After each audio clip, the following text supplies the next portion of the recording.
All righty, let's get it. Welcome, ladies and gentlemen, to another edition of The Player and the Fan. You have myself, David Noel, as the player / coach, and my colleague, co-host, one of a kind, one another, Miss Quierra Luck, as the fan. Quierra, what's happening? You are on 10 today. You got a clear screen. And Hey, I can hear you. hey, You got a collar shirt. hey, it's a great day, man. That's all I'm. That look, when the day is good, you just continue to appreciate it and put out positivity in the air. You see what I'm saying? Just continue to do that. Smile and have fun. It's a beautiful day. And we got my brother from another Yes, sir. on the podcast with us today. Yes, sir. My man, my brother, Jackie Manuel. Everybody used to get us confused in school. The only way they knew was because I had the two wristbands on. They'd be like, bro, which one is you? And I'd be like, bro, I'm the one with the two wristbands. You know what I'm saying? So then they knew I was David Noel. But hey, ladies and gentlemen, I want to introduce to you all Jackie Manuel. Played at North Carolina from 01 to 05, a national champion. He went out from a 8-20 season to a national championship. Played in the NBA D League, then went overseas. Was in training camp with Boston. We started off, he transitioned to assistant coaching.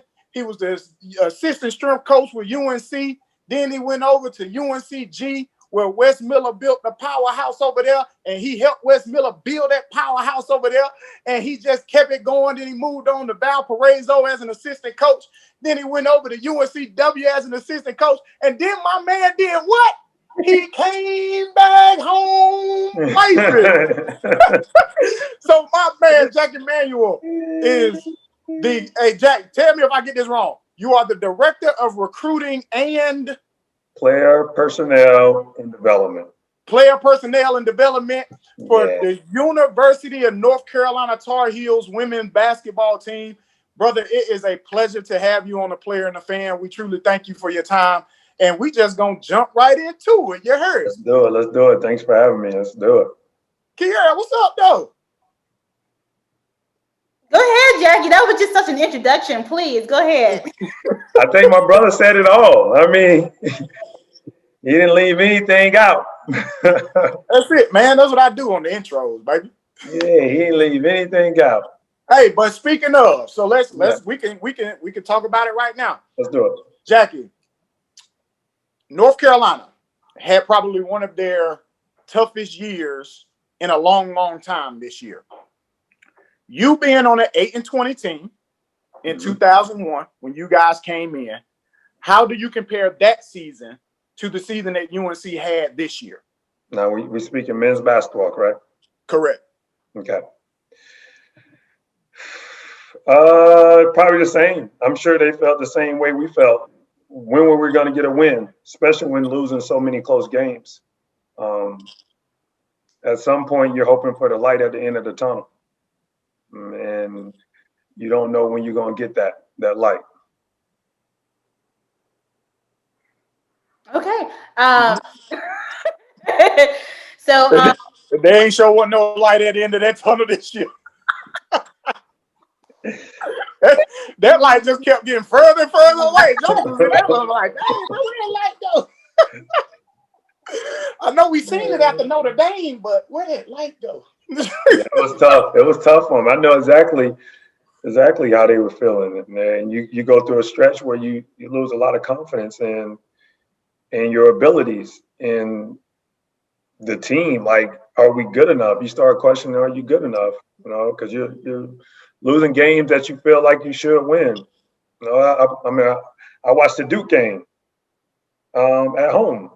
And when you lose a game like that, especially Duke, you lose that game, you're like, man, wrap it up. Like, we ain't winning anything else after this, you know? I told Quierra that I felt like that was the straw that broke the camel's back for North Carolina season. I felt like that game could have propelled them into so many more different wins. But the way that they lost that game after competing the way that they finally did all season, and then going out, giving it your all. It was almost like they were waiting for the proverbial other shoe to drop, and it dropped during that Duke game. Yeah. And I can remember back in 2001, I came up for one of my many visits, because I'm from Durham, so to get to a game was right up the road. But I remember coming to the last game of the season. You guys played Clemson, and I can remember, again, everybody's talking about the streak, and everybody's, like, oh man, like I had zero doubt that you guys could get it done during that year. This year, I told Quierra on one of our podcasts, I said, go ahead and chop it up. The streak is over. I said, this year's team can't get it done. Because I just didn't, like, this year's team just didn't feel like the normal North Carolina basketball. You guys had struggles. Yeah. You know what I'm saying? Like there were coaching struggles, there were player struggles. This team just had a lack of identity. They had a lack of leadership. They had a lack of, there were so many things that they lacked this past season that I'm sure will be corrected this year. But all of that to say, I knew after that game and after the Duke game that there was no hope left in this particular season. Well, it was tough because start of the year they were actually playing really good. And again, like doing this whole COVID deal, I watched, a few of the games from this past year, and when they played Oregon, and when they played down, I think it was in the Bahamas, like they played really well and they played hard and they were playing together. And then they hit a stretch, whenever that was, and that went into the conference season, and they just didn't look confident. They just didn't look like they believed that they could win games when they went into the game, and you can see it in everybody's play. It was a team that lacked confidence, and having Cole go down for that stretch didn't help at all, because when he came back, he had to insert himself back in, and it kind of messed up the chemistry that they were building without him. So it was tough. It was tough. I'm sure it was tough for them. It was tough to watch. So Jackie, how do you you're going from 8-20 to a championship. You're looking at players like Garrison and Andrew and Leaky. What is your advice for returning players to have the confidence going back in? Like, it's a clean slate. Whatever happened last year, how do you forget previous years and move on to something better? That's just being competitive, right? For us, 8-20, we're like, that's not happening again, right? And that was just a mindset for us because it was embarrassing, right? To be at that time the only team in Carolina history to lose 20 games and not win 20 games.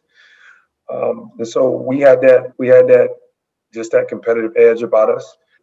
And it's, as bad as it was for these guys this past year, that could help them in the next couple of years of having that mindset, having that the feel that we had when we won the national championship. And everybody talks about us winning, but the reason that we won is, my freshman and sophomore year and Dave's freshman year, that all that stuff that was happening created, that, I guess, a competitive edge for us. The adversity that we were going through is either like put up or shut up. And we stepped up to the plate, and then having Coach Williams come in, and he just added his piece from a mental standpoint. It just really propelled us to being a really good team.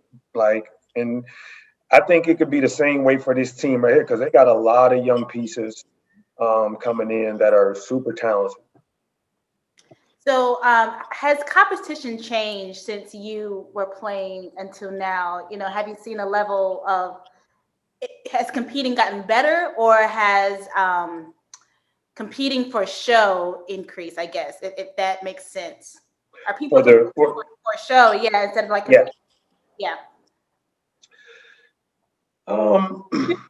because social media is so big for these kids now, and David and I was talking about last podcast about Chet Holmgren.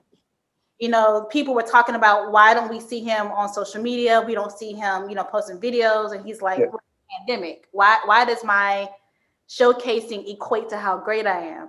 So do kids these days equate to showmanship, to competitiveness, or, you know, has the edge been lost in that? No, it's just, it's different. So like I can't even say whether they have or not. It's different because when we were coming up, I was competing against the best player from the next town over. Like we weren't thinking about playing on the same team. That wasn't even a thought because we didn't see that. For them, they saw that. They saw that with the big three in Boston. They saw that with LeBron, you know, with KD. Like that's the thing. So it's not about competing anymore. It's about can we all join forces to do whatever, win whatever, you know, AAU or whatever it is. For us, it was about I'm going to show him or show them who's the best player in the state of Florida or the state of North Carolina. Like that's the difference is how they're just growing up under a different set of rules and what they've seen. And so it affects how they compete. And it's not a knock against the young players. It's just what it is. You know, if the same kids grew up the same time we grew up, their whole mindset and mentality would be totally different. And they're a product of their environment. And I agree with that to a certain extent. Where I feel like their competitive nature just isn't there anymore. Like, and I feel like it's because a lot of these kids have grown up in a little bit better circumstances than some of us did. And that's not to speak for everybody. I just mean like we had to wait until we got to college in order to kind of get that fanfare and that these jokers are getting it in middle school. Right. So any hard times that they had to deal with has been covered up because of the fanfare and all that kind of stuff. So like you said, I had to go and see the best players in North Carolina. I had to go and compete against them. I had to go and play against them to prove who I was in the state of North Carolina, you in the state of Florida. And then we all had to come together and say, all right, can we compete on this national stage at the University of North Carolina? So here's a piece that I really hope that this happens because we have a guy on our team right now who I think North Carolina was his second choice by the name of Caleb Love. And they were saying his dream school was Duke. Right. And Duke didn't want him because they got Roach. So hopefully now that competitive nature will kind of rise up out of him and be like, okay, I'm gonna show you since you didn't want me, or since you were my so-called dream school, I hope he takes that and some type of competitive nature. And again, this is where we'll find out if these kids are built different. And particularly Caleb Love, which I think he's a dog. And I hope that he's the kind of dog that I think he is, because if he is, that right there, that alone should have him proving himself, not just against Duke, but every single game that he plays in a North Carolina uniform. That's what I was going to say. Like he should be. And the crazy part about it is, I don't even mind him being North Carolina being his second choice, as long as he comes in and he proves that it is not about the jersey that he is wearing. It is more so about him bringing out that competitive nature and saying, I am better than every point guard that you put in front of me, every combo guard that you put in front of me, every shooting guard that you put in front of me. I am better than. And then he proves that, but it's just in a North Carolina uniform, and that does us some justice. I first like to kind of go back a little bit. Like the whole competition thing, really, it starts at a young age, right? And you know, as a society, we've put this negative connotation on competition at a young age. Yeah. It's become like no, you can't do that because then his feelings get hurt, or he's not going to win. So it's going to make him feel bad about himself, whatever. So it affects how, people grow up in that type of environment. The other thing is for Caleb is, I don't know him, but it's like you punish everybody. Absolutely. You know what I mean? It ain't just no Duke, right? Because then, all right, what if you have a good game against them the first time? Then you like cool now because like I'm through. No, if I'm Caleb, I'm punishing everybody. Exactly. And again, that's why I say we'll find out how differently he is built it throughout the course of this season. Just simply because again, just off of that alone, every point guard you put in front of me, I'm going to destroy. So by the time I even make it to your scouting report as a Duke player, they're going to be like, hey, this is the guy we got to stop. Yeah. And it's going to be some extra fire because he wanted to come here. He wanted your spot, and we gave it to you instead. So now, again, we'll see if he built different or not. Well, I was trying to find a tweet, but Caleb is definitely very UNC driven. Someone tweeted that about him, about Duke being his dream school. He was like, "No, I'm at UNC for a reason. I wanted to be here. There was it was no other option." So, and the list will keep coming out about how North Carolina isn't, who they're supposed to be, and he keeps tweeting, "We'll see." So, I mean, it's there, just to kind of add a little flair to y'all little conversation. That's recruiting though. We've all grown up liking one school or other, right? Another. Like it's for me in the state of Florida, where there's certain schools that I've seen more growing up, I may like that school more. But at the end of the day, once I choose a school, that's the school I'm going to. That's the school I want to be at, and nothing else matters, And so for Caleb, he's here. That's all that matters. Now it's time to show and prove every day. That starts in practice. So he better. Well, Jackie, talk about you being at North Carolina and what made you, travel all the way up here to, go to Carolina, and what was a deciding factor, and what made you stay? Because, to hear, your other teammates, some of them were tempted to leave, but they decided to stay. So all of them jokers was finna bounce. All of them jokers was finna be like, hey, bro, I'm gone.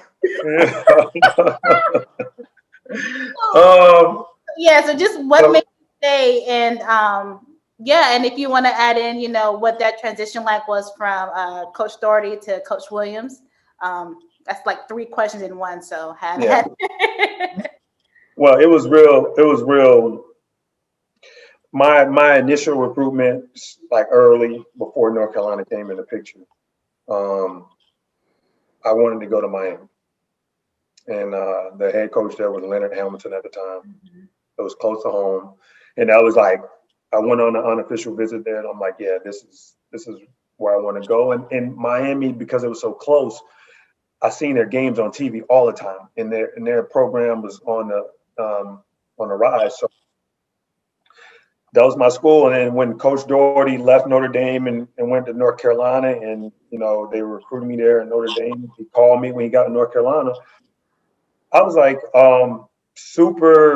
Michael Jordan went there, and yes, that's awesome. I love Michael Jordan and everything, but at the time it was about what most young people think about when they're getting recruiting or recruited is the levels.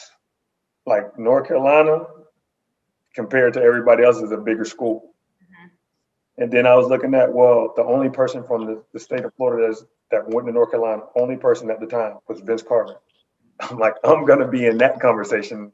Like, there's a bunch of guys from the state of Florida that are going there, that's going to UF. Right? I even had a guy that went to my high school and went to UF. Like, people are going to UF all the time, but not guys. Guys are not going to North Carolina every day. So I was sold then. I was like, yeah, we're gonna make this happen. And it was challenging. Like I never lost 20 games in my 4 years of high school. Never lost 20 games.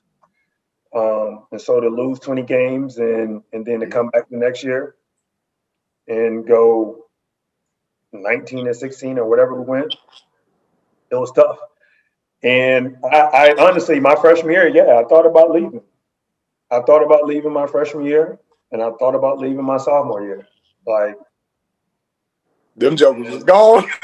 like I was like, it's just I wasn't happy. I wasn't happy. I wasn't happy. I wasn't having fun anymore. And when Coach Williams got there and we had our conversation, and then I talked to my dad about it, and I was like, you know what? I just don't want to start over. I don't want to start over again. I don't want to go to a new place and like all these relationships that I've built, like my teammates and I are really close. Like I don't want to just start over and to do that again. So I was like, no, I'm staying. Whatever, regardless of what happens or what Coach Williams says or want me to do, I'm not going anywhere. That was it. That was the final decision. Wow. So Coach Williams named his top 10 players or, players in each position that he was given. And he called you the lockdown defender. He said Jackie could chase a guy around screens, could stay in front of the ball, but just a guy you could depend on to make it difficult for the other team. Even Jawad has said, without you, there would be no championship. So, what is it like to be revered as this defender or this player that this team could not have been without? That's funny. I disagree with you. I love Jawad, but I disagree with that statement that he made. What you disagree about? That without me, there wouldn't be no championship. He said between you and Melvin Scott. He said you two were definitely two players who. Without Marvin Williams, there would not be a championship. Facts. I agree with that, but facts. But without you, there would be no championship either, bro. Oh, like why like I want to back up, like for real. Why do you think, like, because you have to understand what you meant to the University of North Carolina for them 4 years that you were there, and not only the championship year, right? But again, just from what you talk about, how much adversity you went through, right? And the things that you brought to the team. Like again, I tell guys every day, it ain't all about scoring. It's all about, bro. You did every single thing that did not touch the stat book for us. Like, bro, when they played our one shining moment and they talking about running back on them, bro, you put your head down and you running, bro, you dog tired out there, but you always gave the extra effort. So like without those things, again, the score, yeah, we had scores, all that kind of stuff. But to do what you did in the 4 years that you were there at the University of North Carolina, bro, there he is absolutely right. There is no championship without Jackie Manuel. Yeah, and I agree with you too. There's no championship without Marvin Williams too. Marvin Williams just kind of put us over the edge. I felt like Marvin gave us that because we had it. We had it. Marvin gave us that extra oomph. Yeah. He gave us that talented player that was willing to work his butt off. But you, Jack, you Sway, you bought into a completely different. You completely changed your game for the betterment of the team in 2005. So he is absolutely right. There is absolutely no championship in 2005 without Jackie Manuel making the sacrifices that he made. Melvin Scott, same thing. Melvin Scott could have blew up and did so many things and went about his business like some of our players did. But guess what he did? He stepped up when called upon. Even when his role became diminished a little bit, he stepped up when he was called upon. So he's absolutely right. Without Jackie Manuel, without Melvin Scott, without Marvin Williams, I completely agree with you on that. But without y'all, there is no 2005 championship for the University of North Carolina. Yeah. Don't. I hear. Listen, I hear what he's saying. I really do, and I do. I hear what he's saying. But David Noel, Jackie Manuel, Melvin Scott, Marvin Williams, and every other person, at some form, sacrificed something for that team. Every person, and some more than others, but everybody sacrificed something that made it work. And Right. that's what from day one when we lost to Texas. Mm-hmm. From that point on, that was it for us. That was our goal. That's what everybody talked about, and that's what we were doing. We were gonna win a national championship, and we were gonna do whatever that was to do that. Right? We were going to sacrifice whatever we needed to, and some had to sacrifice more than others, and we were all willing to do that. So I, humbly disagree, and I respect what you're saying, Dave, and I respect what Wall is saying, but I can't take all the credit because y'all sacrificed just as much as I did for us to win that. So I understand what you're trying to say, and we're not saying that you take all of the accolades or all of the love that we're trying to give to you. Like you said, everybody had to make their sacrifices. But I give you this: if you take Joe Blow, I don't want to name anybody, and put him in your position, they don't stay at the University of North Carolina; they leave. Right. You see what I'm saying? No, So again, it takes leaving. a special person, Yeah. Sway. Like it takes a special person to do what you did. Even and we had another special guy on this team on this podcast earlier by the name of Danny Green, who did the same thing. Yeah. Where Danny Green was in a position, and I told Danny from Jump Street that I thought he was one of the best players, two-way players to ever come through North Carolina. But he had to wait for his opportunity. And again, you were asked to completely change your game to become a lockdown defender, and now you are revered as one of the best defenders to ever play at the University of North Carolina. Like if you was to put together an all defensive team, Jackie Manuel probably heads that list, along with your Brendan Haywoods and guys like that protect the rim. But Jackie Manuel is probably at the head of that list, with maybe a Raymond Felton at the point guard who like lockdown defenders. You see what I'm saying? So when you like, and again, it's not us trying to give you all the credit, but I'm telling you now, for you, it like you have understand what you meant to that team. And if you put anybody else in your shoes, I don't think it works. I think it took Jackie Manuel to be in that spot for us to win the national championship. Well, I can tell you this, being around these young kids now that are coming in college basketball, there's not a lot of them that do that. That's not how they function. They don't think about it like that, sacrificing for the team or, what's best for the team. They're like, man, this ain't working. I'm out. I'm not playing, or I can't score. I'm like, I knew this. If I couldn't get on the floor from an offensive standpoint, then I was going to try to get on the floor from a defensive standpoint. And that worked for me. And so I continue to do it. But Dave, I appreciate it. I appreciate the love, man. Yeah, bro. Don't do that, bro. Don't do that. Segue into that, of course, I never let an 05 champion come on this podcast and not talk about, of course, you're smiling. You already know where this is going. Who was a better championship team? Joel came on and said the 2017 team was the best. That man, we know Joel was sipping on something that day, because I don't know what that boy was thinking when he came on here and said that the 2017 national championship team. And again, I respected him for his he got to rep his squad. Yeah, we 17, we won, redemption. Man, out of here. The 09, 05, y'all had zero hope against those two teams. Zero. So I just want you to make your case. You might not even believe that the 05 is better than 09, but that is the most consistent conversation I've ever seen in the North Carolina Tar Heel University narrative. Who was a better championship team and who would win against each other? So Jackie, who would win, 05 or 09? 05. 05. No, 05. And let me tell you why. Because, they talk about 09. We're not even talking about 17. Yeah. But to talk about '09 and the talent that they have, and they were deeper, and great.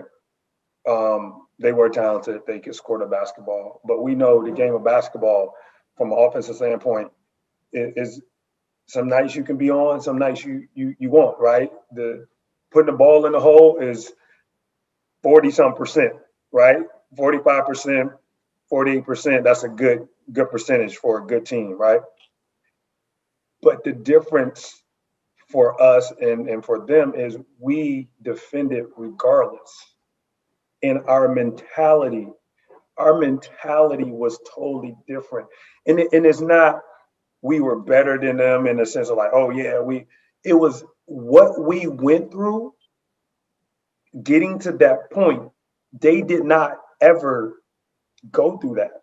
The most that they went through was losing to Kansas the year before. Like we went through on the court, off the court situations that people would like, yo, I don't want to play anymore. Like I'm transferring. We went through stuff that playing basketball, like playing Illinois, playing was like, oh, that's nothing. So that was a relief. That's a relief. Like we what we did on the court was like our sanctuary. Like so the way they looked at the game, and I'll say it like this. The way they viewed the game and the way we viewed the game was two totally different point of views. That they were saying, oh, we more talented than you. And we were like, yeah, we played a lot of teams that were probably more. Illinois was more talented. They had one loss, but we were more than just talent. Like we had an edge and a mentality about us that we didn't care who you were, where you come from. You were not better than us. And that's I think a lot of people misunderstand that about the 05 team, because even in the tournament, we got that a lot. We got North Carolina is very talented, but they're not a team. So they even pitted that against Illinois, where we were the talented bunch and Illinois was the best team. Yeah. And we never bought into that narrative, because we were talented, but we knew what we had been through over the last 3 years in order to get to this point. And we knew that brought us together. So that was fine. Y'all can call them a team, but we called ourselves a family. So like that was, I think that was the difference in, like, because again, like Jackie said, in 2000, what was that? 4, we lost to Texas. Yeah, 2000. 2004, we lost to Texas. And that next summer, like, Jokers was getting ready to go to blows, like, over this next upcoming season. So we started to hold each other accountable in different ways. We started to believe in each other in different ways. And we started to, where it was like, hey, if you gonna do this, you better watch out, because Jokers is coming. Yeah. And so, and the crazy part about it is, I believe it brought us closer on and off the floor. And it shows to this day, like we still get together. We're still family. Like we call each other brothers. It's really a difference in the two teams. And where that 09 team was really, really talented, I just think 05 we had more of a family vibe, and we were there for one another. A lot more than people think. I think the energy was different, no question. The connection, when when you talk about this game, they on everybody's surface area, like it's all surface area. Like, oh yeah, the real deal is the energy and the connection was different. Everything we went through that year, if you put other teams in that same situation and have them go through that, they wouldn't succeed like we did. We went through a lot of adversity. Even winning a national championship, we went through a lot of adversity. I mean, Rashard wasn't playing for the last 4 games. Mm-hmm. It's our best scorer. Our best scorer wasn't playing for the last 4 games, and we won all 4. Is that right, Dave? Yeah. Like, Who does that? Right? Who's able to have your point guard foul out? And however you want to call it, luck or whatever, we found a way to win that game against Villanova. Yeah. Right? Or being down at half against Michigan State. Like, only a team with a certain level of mental toughness can do that, and a certain level of energy and connection that we had can do that and still overcome adversity.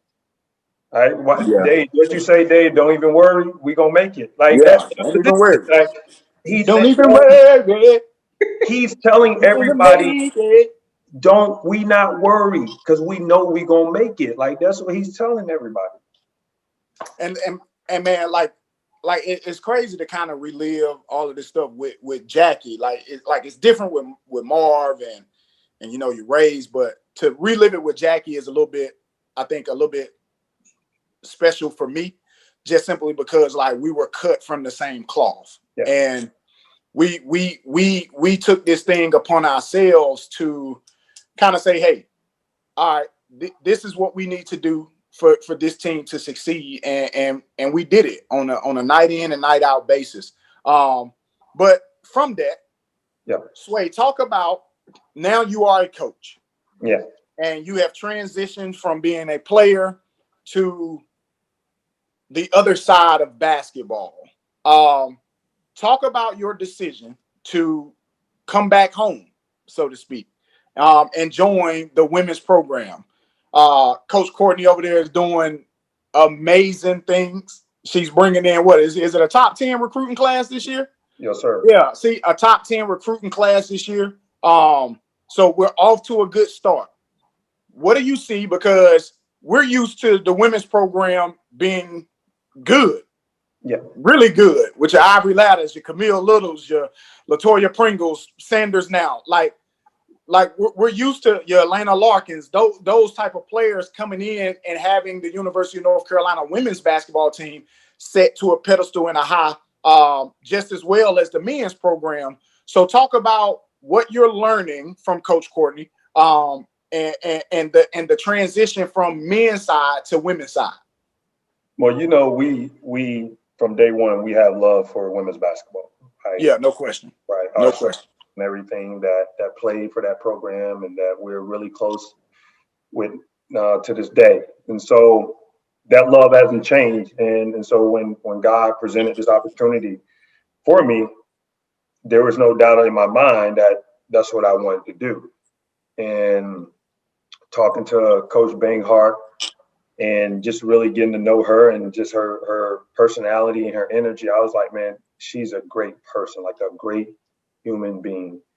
And I knew after our conversation and how I felt about Carolina, how I felt about women's basketball at Carolina, like I wanted to be a part of that program. And I knew that. And so it wasn't a second thought for me. Like I jumped in 2 feet. And so because of that and because of my mindset of how I jumped in, it hasn't been any second guessing and any comparing like the men's side to maybe to the women's. Like I just want to learn from her. When you have a coach like that with that type of pedigree and the high IQ for the game of basketball and the relationship she has with people and connecting, like being around her is going to make me better. Right. And learning from her. And so I wanted to take this opportunity to really humble myself and really take a different approach than what I've done in the past on the men's side and just sit back and learn and soak everything in. And that's what's been great about this opportunity and just being a part of women's basketball and not just her, but the whole staff are people who really care about each other and wanting to help each other and help their program. So that's been fun. And then from a basketball standpoint, you know, coaching the boys basketball and being around the men's basketball and being around the women, it's just so different how the women players just want to be good and be the best they can be. No egos. It's not about, well, that is no egos. Is like, coach, can you help? Okay. Like, can you help? That's it. I don't have to. I didn't have to take a whole month and 3 months. And I'm talking about being an assistant at some of the schools I've been at, and I have to take 5 months for a kid to trust me that I'm trying to help him do the right things to help him become a better basketball player. And I get in there, and it's like the first week, they're like, "What can I do to become better?" And so that's been different, but it's been something that I get to learn every step of the way. That's going to make me better, and I hope that as everybody's pouring into me and Coach Bankard's pouring into me, that I can pour into the program the same way. Well, Jackie, we're going to segue into some fan questions, and I actually have a question from Garrison Brooks' mom, Miss Tamala. Hey, Miss Tamala, how you doing? She is the absolute best, and she asks, what would be your advice for someone coming to Carolina about saving the experience and embracing the brotherhood? You only get to do this. Oh, she got to say embracing the family. We don't say brotherhood. I'm sorry, embracing. Yeah. Tell her she got to experience in the come family. on, Miss Tamala. You only get to do it one time. That's it.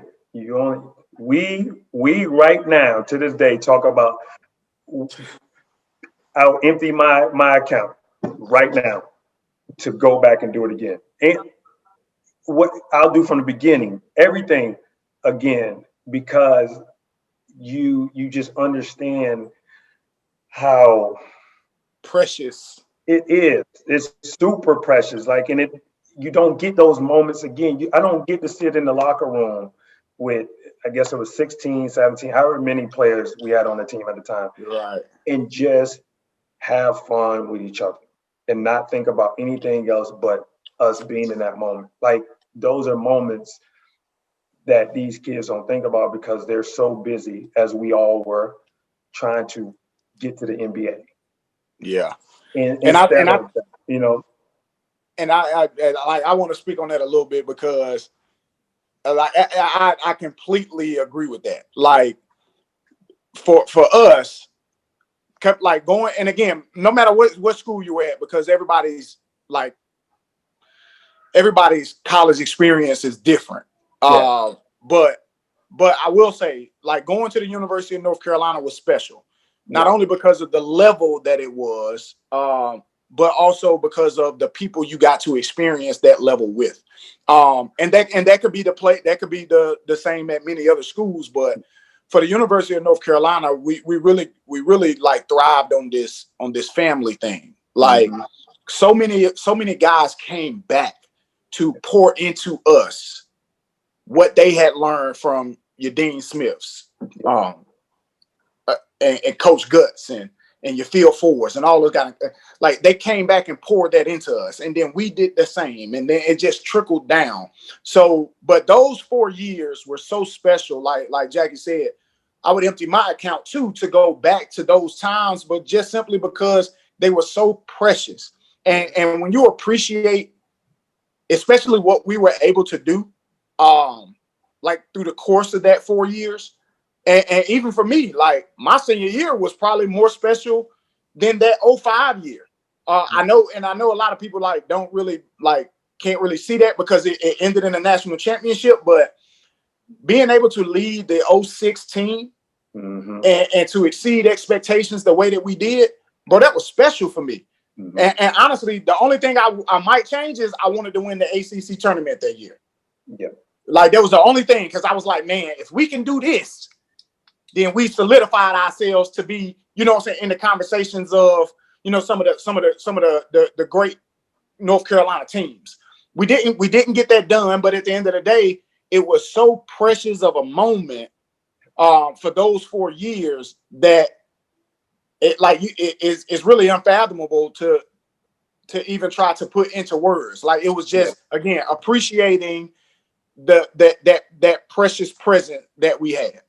I'll tell you a story. Marvin Williams told me, and this is when, after his first year, I don't know if you remember this, after his first year in the league with the Hawks, I'm all excited. I'm like, the league, like NBA, like my dudes are in here.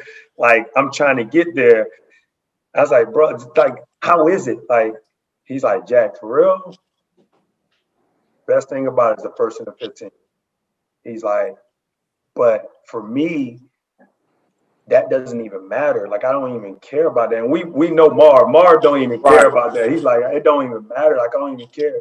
He's like, man, the thing that I miss that we don't have here is like being in the locker room after practice and just sitting there with y'all for hours and like we just talking and just laughing and having fun. He's like, here in the league, like practice over, dudes either got families or got their own little thing to do. And it's just, it ain't as fun as I thought it was going to be. And when he said that, I was just like, hey, well, we just missed the best times of our life trying to rush, get to something that at the end of the day wasn't even as fun as we thought it was going to be, you know? And so I've always kept that story in my mind that I share with young people, young players when they're coming in, like, bro, don't rush it. Like, build, enjoy these moments, because like these are going to be the moments that you like remember forever. These relationships and everything. Wow. And speaking of Marvin Williams, one fan asks, was the Marvin Williams game winner against Duke the loudest you ever heard the ding dong? Absolutely. Jackie's like, yeah, because I'm trying to think. Yeah. You know, because you know the Connecticut game was loud. The Connecticut game was loud. But yeah, the roof. That's no question. Yeah. That thing was loud in there. That thing was loud, boy. I had never ever heard. Now I will say this, and then this is not to damper on this parade, but the loudest I've ever heard anything was in Cameron Indoor Stadium in 2006 when we beat them. But hey, DeMarcus Nelson hit a shot that kind of cut that thing to 3. Yeah. Boy, when I say I ain't never heard something so loud, bro, the roof came off of that place, man. Like, I couldn't even hear. Like, I'm right next to you talking. I couldn't hear anything. That's how loud it was in there, man. Like, but yeah, the Marvin Williams comeback jump was definitely. But the loudest I've ever heard was when DeMarcus Nelson hit that dang on 3 to cut the 3 or something. They might have tied it. I don't know what it was. We ended up winning. That's all that matters. But man, that thing was whew. Yeah. All right, Jackie. And my last question would be, what can we expect from Carolina women's basketball this season? There's, of course, the high expectations, and we're seeing constant videos on social media, on Twitter and Instagram. It just looks special, and hearing how energetic you are in practice and how engaged you are and how much that the team loves you. So, what can we expect come November when the season starts? ACC championship. I mean, that's the goal, right? No, but those young ladies are special. Like, it's a special group that really enjoy being around each other. And obviously they have, we have a great head coach. But like, they want to win, they want to be good. They're gonna play hard and do everything it takes to be really good. And that's a sign of a team that's coming, right? Mm-hmm. And kind of building that foundation. And so if anybody, when you come to the games, whenever that may be, right, you're going to see however many we have on our roster, 12, 11 players that are playing hard, sacrificing for each other, and doing everything it takes to try to be the best team on that court. And that's all you can ask for as coaches, as fans, that everybody's giving their very best. All right, I'm done. David? I like it. No, that's it. That's it. Man, it's been an absolute pleasure, brother. Yes, As sir. always, me and Sway, we talk basketball all the time. I've like over my last few years of coaching, I've picked his brain so much. As far as just the game of basketball, and when I say it's always a pleasure to not only talk basketball but just life. With Jackie, it's always special, man. So definitely appreciate you coming on the show. I know fans are excited to have you back in that North Carolina blue, and everything that you're going to bring to the women's side. We definitely appreciate. I can't wait to see what we throw out there this year on the floor. So I'm excited. I'm excited for all the sports, honestly. Absolutely. Like again, our women's soccer team is still winning championships. Lacrosse team we're still winning championships. Dang old softball team winning championships. Hey, it's the University of National Champions is what they call us. So we definitely appreciate you, brother. Thank you so much for your time. And as everybody know, the player and the fan, we here. We cover Quierra. You good over there, girl? Yes, cool. Thank you, Jackie. Thank you for just being so your quickness to respond and coming on and sharing your moments with us. I'm just talking about quickness to respond, bro. Because I know David. Anyway, thank you, Jackie, for spending time with us and sharing those private moments that you've had with your teammates and your brothers. And yeah. We sure appreciate thank y'all. Thank y'all. Anytime. And I appreciate y'all. And I really enjoyed it. Enjoyed myself. Appreciate you, brother. Hey, we holla.